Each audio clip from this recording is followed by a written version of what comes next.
this vid today, I borrowed this guitar from Aluminati Guitars. They're up the mountain from me in Asheville, North Carolina. So sure, we're going to demo it, but we're also going to talk about the lineage of instruments like this.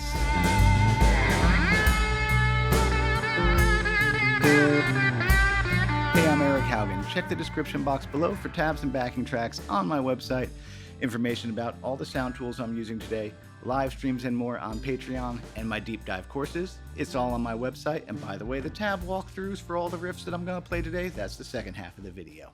This guitar, the Nebula, is sort of a blend between two other legendary / infamous guitars.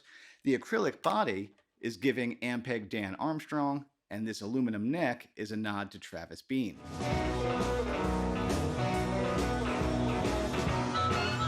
It's kind of like any guitar that Keith Richards plays becomes imbued with his coolness.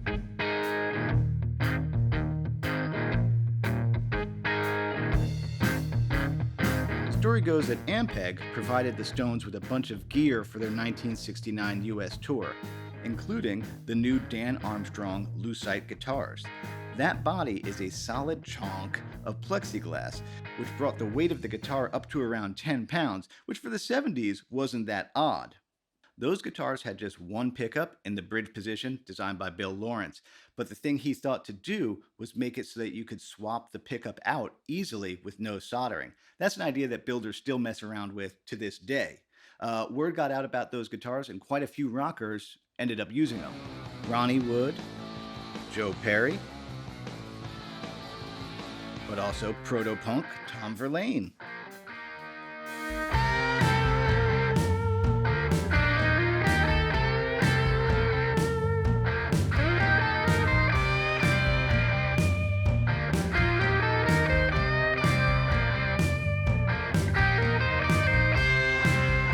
Okay, so there's the acrylic body. This one is chambered, by the way, which makes it lighter than the Dan Armstrong's.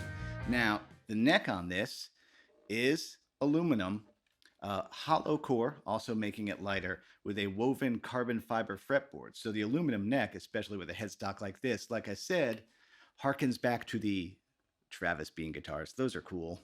So the Travis Bean guitars first came on the scene in the mid-70s as a collaboration between, well, yeah, Travis Bean, Mark McElway, and Gary Kramer. The idea was simple. A lot of guitars, the necks tend to twist and warp. Aluminum is sturdier than wood, so wouldn't that alleviate those problems? And wouldn't that greater mass create more sustain? Okay, so one, aluminum is obviously more expensive than wood, and you need different tools to work on it. So that's definitely a reason why you don't see as many guitars with aluminum necks. Two, the heat transfer coefficient is different with aluminum metal than wood. Now, I'm not a physics major, but here's my understanding. Aluminum does actually expand and contract more than wood does, but it absorbs heat faster and vents heat faster than wood does. So whereas like a wooden neck going from cold takes longer to get it up to temperature and then return down, aluminum will change faster, because the complaint commonly, or again, what the internet says, is that Travis Beans didn't catch on because from backstage to stage, the temperature difference would cause tuning problem. So here's my experience. I took this thing out to a gig last weekend. Now, granted, it wasn't a hot summertime gig. It was just a small bar, but I was on stage where it was warm, and I was also, it was one of those bars where the stage is close to the door. So people coming and going, I was getting blasts of cold air throughout the night. I found the tuning stability to be on par with any other Fender except a Telecaster, because to me, the Telecaster is the gold standard of tuning stability. So I'd say it was better than my Gretsch, better than my Mustang, worse than my Telecaster. Basically on average. Now let's talk about some artists who use the Travis Bean guitar, the aluminum neck. I found some evidence of Richard Lloyd, my hero, Lee Ranaldo, Buzz Osborne, Stephen O'Malley, and man, even Jerry Garcia.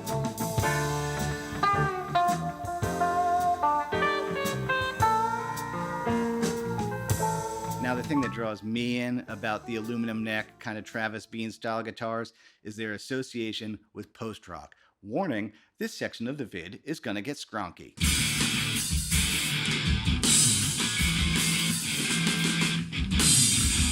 Steve Albini is a hero of mine, the outspoken, no bullshit recording engineer, air quotes producer, behind some of my favorite music.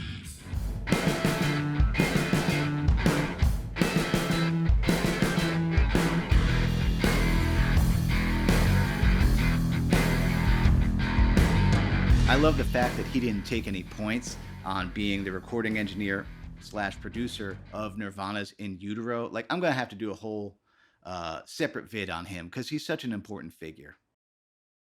Now, there's two companies making this aluminum neck acrylic body type guitar.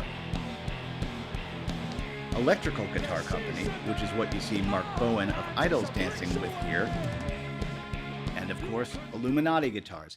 Chambered body, hollow core aluminum neck, which means that these are only around 8 pounds and don't have nearly the neck dive of other guitars like this. There's a little bit of neck dive, but not really that bad.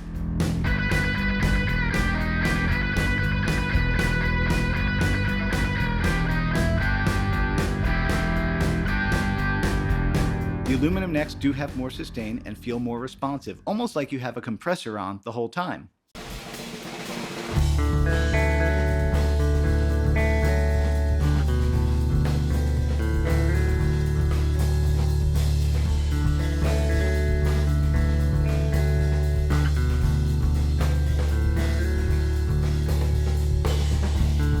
Yes, the necks are cold when you first pick them up, but I kind of like it. It's refreshing, like a glass of ice water.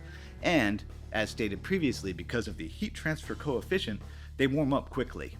These are expensive. If they were half the price, I would buy one immediately because they are a different sounding guitar. I think, especially in a 2-guitar band, if somebody had a kind of muddy sounding guitar, these are crystal clear. You know what they're like? It's like if you took the Rickenbacker thing, but added sustain to it. Like, usually, if you want a bright guitar, you're going to do a Rickenbacker or a Fender or something like that. If you want a sustainy guitar, you're going Gibson. So think of these this way. Sustain like a Gibson, or potentially greater than, again, I didn't do a scientific A-B, but bright, not thin, like a Fender. That's different. That's a neat difference. This one is one of the ones with LEDs, but to see them, it has to be a really dark room for those LEDs to show up. So I don't know. I probably wouldn't bother getting LEDs if I got one of these. I mean, that is pretty cyberpunk, though. All right, now let's walk through some of the riffs I played today.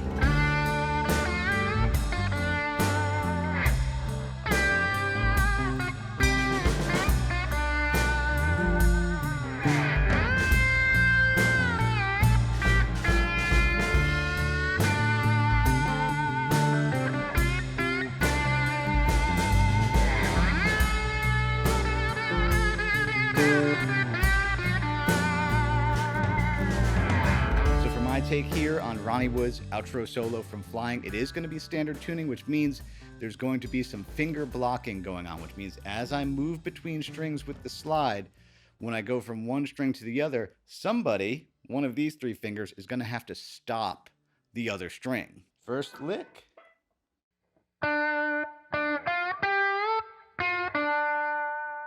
Notice that blocking. So yeah, when I switch from this, let's rotate.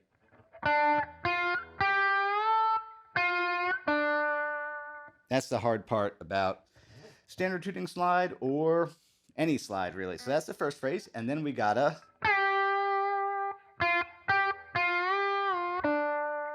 again that blocking. That's the second phrase. Third phrase.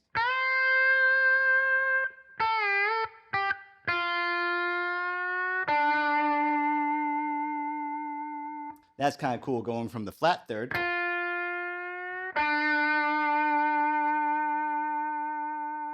to the major third. And then this is a little Sonny Landreth thing.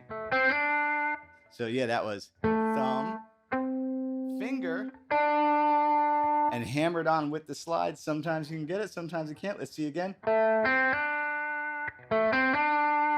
Cool. Oh, sorry, it goes.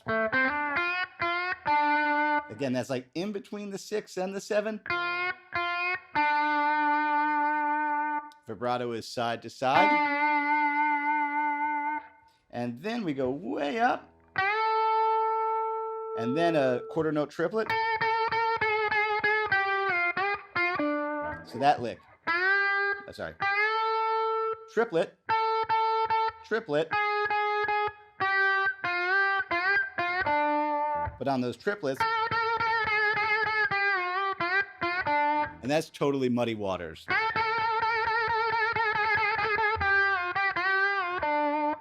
Yeah, he's one that people don't mention enough, but just what a violent and visceral slide player. But yeah, there's that one.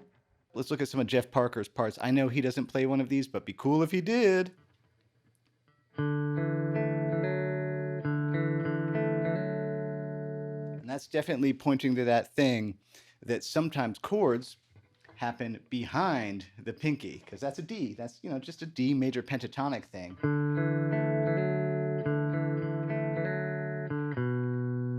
And then one of those great little hooks. And yeah, listen to all the high-end detail. And yeah, it does have good sustain. It's almost a dangerous amount of high-end detail. Let's look at the other part that's buried in there. That's actually on a bass 6, but this thing, the...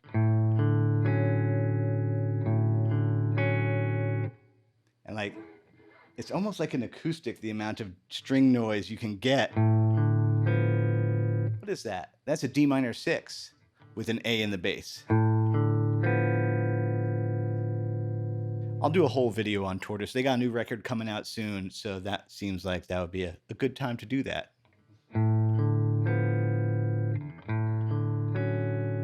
So for me to kind of mitigate that noise, I'm going to mute between those. I'm going to go...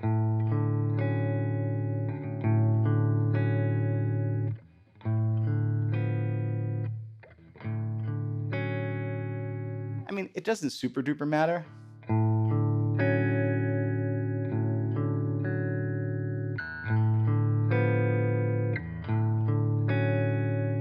Like, I know when folks record acoustic guitar, sometimes people get freaked out about the string, and I do too, to be honest. There's a certain amount of like string noise that you want. That's how you know it's not a computer. Richard Lloyd had a Travis Bean, so you know. So cool. You know, you got a C power chord. Catch it. And then this little part. You know, you got this. And then these. Very likely that's double tracked as well.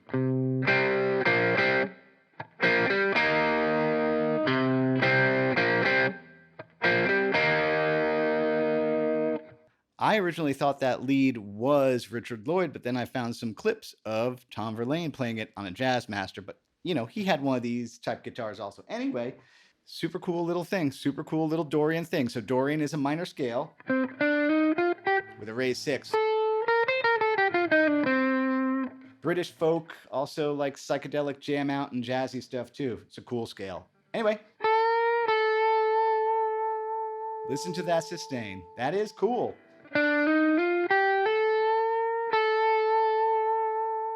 And then,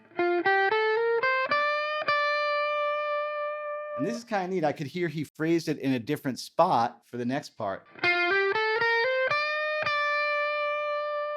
And then the last lick.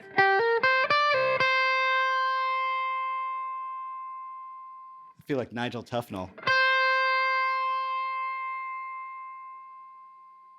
Hear that? Okay, yeah, they do sustain more. There's no pedals. That is, you know, driving that amp really hard, though.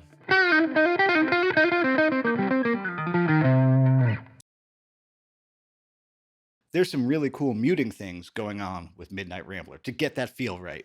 A 1, 2, 3, 4. And then... So it's not both of them together, it's actually...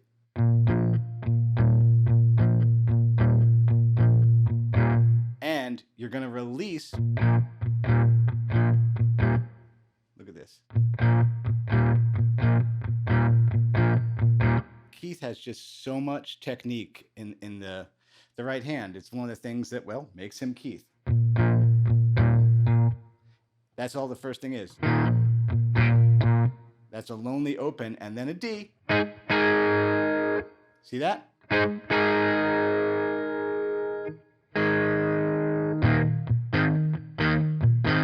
There's that, but also it will alternate. Sometimes he'll go. Sometimes he might even go. Same thing though. Slower. It makes a difference because it's not.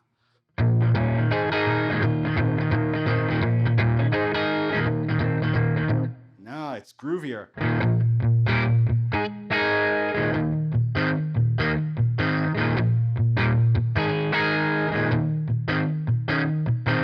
And always with riffy things, well, anything in general, practice it slow. The slower it goes, the greasier it gets.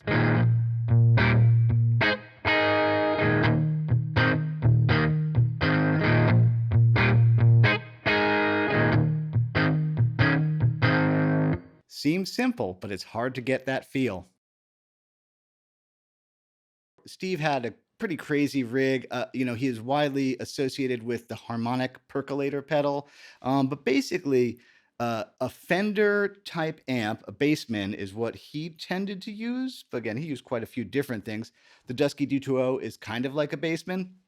So I can crank it pretty hard. It should be noted I'm also using a Weber Minimass attenuator to bring the volume down to safe levels. Don't be afraid of the treble with Steve Albini. I'm going to dial it back just a little bit to not be too offensive, for us learning. But yeah, his treble is off the charts. But the riff is actually really simple. That's all it is. But there's a lot of muting going on because it's a muted. Everybody, and you can hit that too. It's sort of there, it's sort of not there. And that's just so simple, but the tone is just so horribly perfect. And yeah, okay, wait. Phase one. But also sometimes there could be opens in there. It's kind of part of it that it's loose. The only other part in there is the little. So that's cool. That's a D. What was that? Yeah, it's just a D minor 9. Here's a D minor chord. Put the 9th up on top. That's funny. I talked about that last week with Krungbin. No, not Krungbin. It was in a Hermanos Gutierrez song. But anyway. Bass player is going to hit an E. Steve's going to play an A minor. Kind of, I guess that creates like an A minor over E. But yeah, it's really just all about, that nasty tone. Note to self, I got to make a lesson about Steve Albini as well. He's, such a legend. I think it might be Lee who plays this, not Mark. But anyway, gotta love Idles. Freaking great band. The chord progression's G and E minor, so he's definitely sort of thinking actually of the usual E blues, but you're going to be on that B flat and this one here. In fact, I might roll my volume back again just to not be so offensive for learning. So yeah, bend that one up a half step-ish. And I am going to hit quite a few extras, so that means that there's string muting going on. That's a great note to have put there. So wrong. Yeah, joyously unhinged is one of the ways I would describe Idles. I freaking love that band. Slow it down, be a good guitar teacher.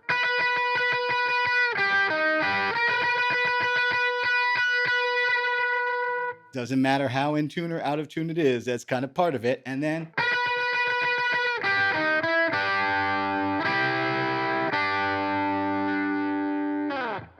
that's all for today. If you enjoyed this video, please like, subscribe, and share. Costs you nothing, and it helps me out a lot when people do that. One more time, how my business works.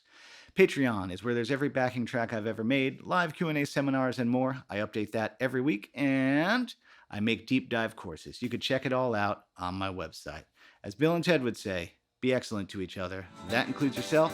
See you next week.